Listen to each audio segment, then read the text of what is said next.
तो आज का हमारा टॉपिक है विकास के सिद्धांत।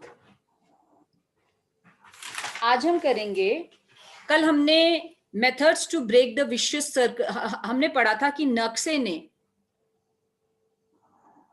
ने दिए थे। नक्शे ने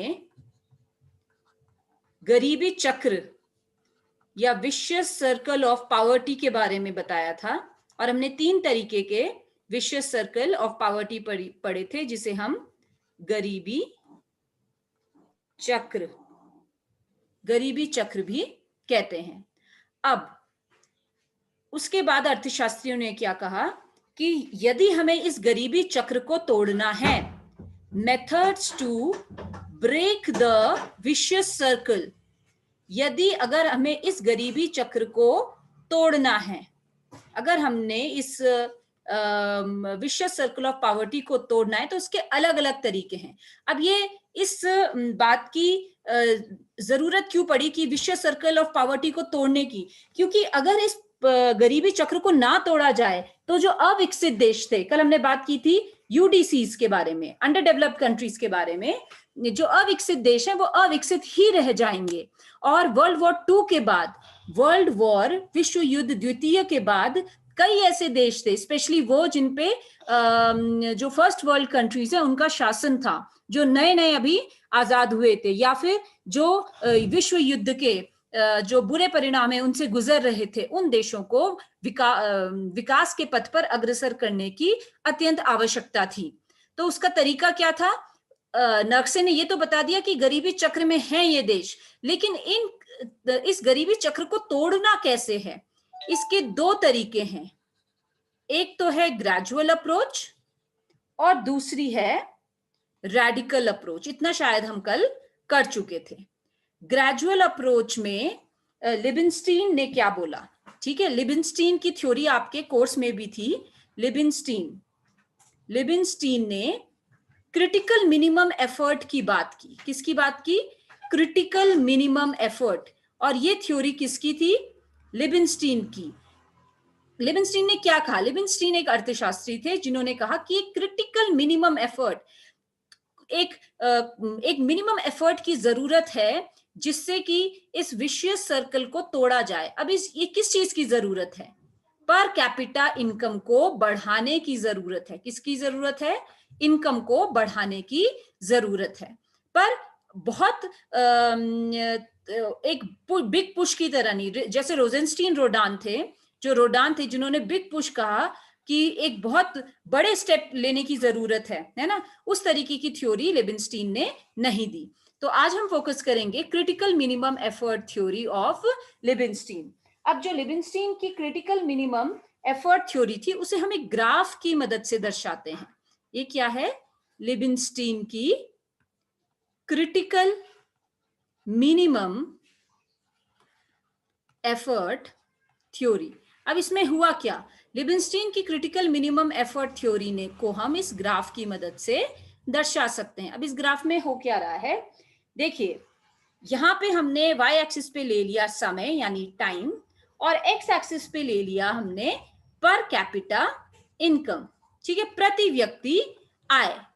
अब जब हमारा, मान लीजिए ये है हमारी O, ये O हो गया, ये E हो गया, ये OE है हमारी इक्विलिब्रियम पर कैपिटा इनकम, यानी संतुलित प्रति व्यक्ति पर कैपिटा इनकम।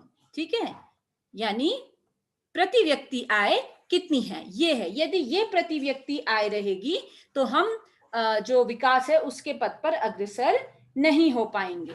यदि हमारी प्रति व्यक्ति आय कितनी रहेगी? OB के बराबर रहेगी तो हमारा विकास होगा तो, लेकिन एक समय के बाद वो विकास क्या होगा? घटने लग जाएगा। यानी विकास शुरू तो हो जाएगा लेकिन वो सस्टेन नहीं कर पाएगा, यानी वो सतत विकास नहीं होगा। तो सतत विकास कब होगा? जब प्रति व्यक्ति आय एक मिनिमम लेवल पे पहुंच जाएगी। और वो मिनिमम लेवल क्या है? OM। वो मिनिमम लेवल क्या है? OM।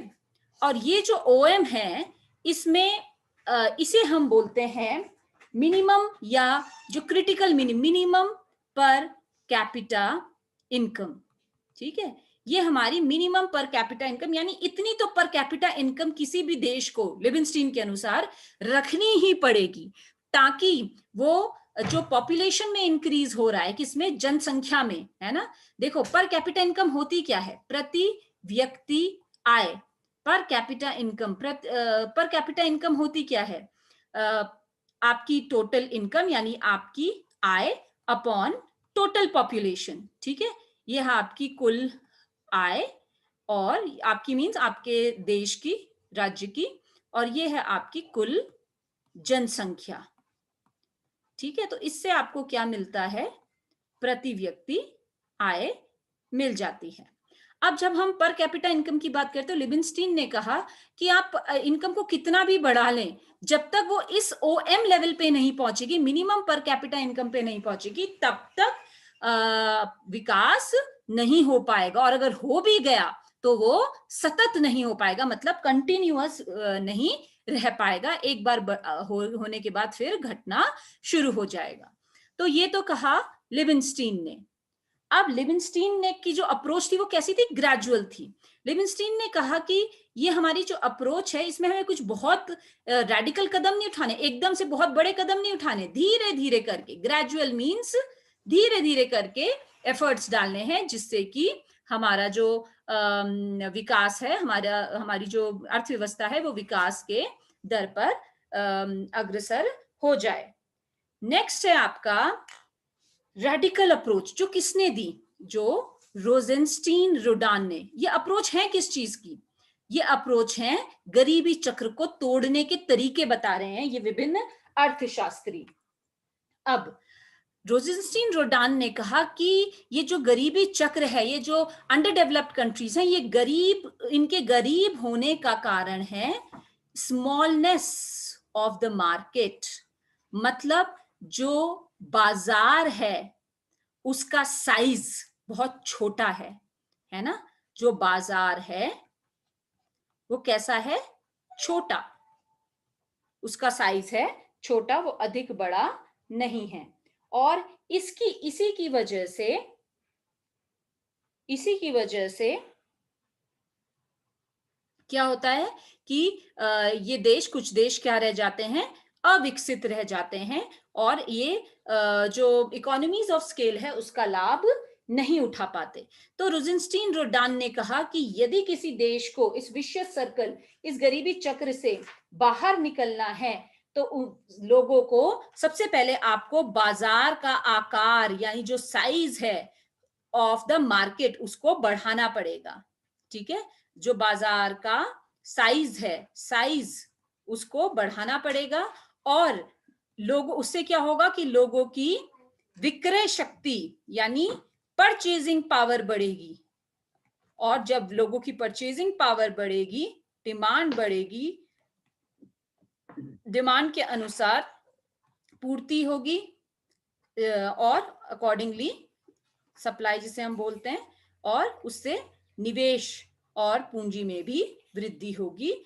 और क्या होगा, जो हमारा गरीबी चक्र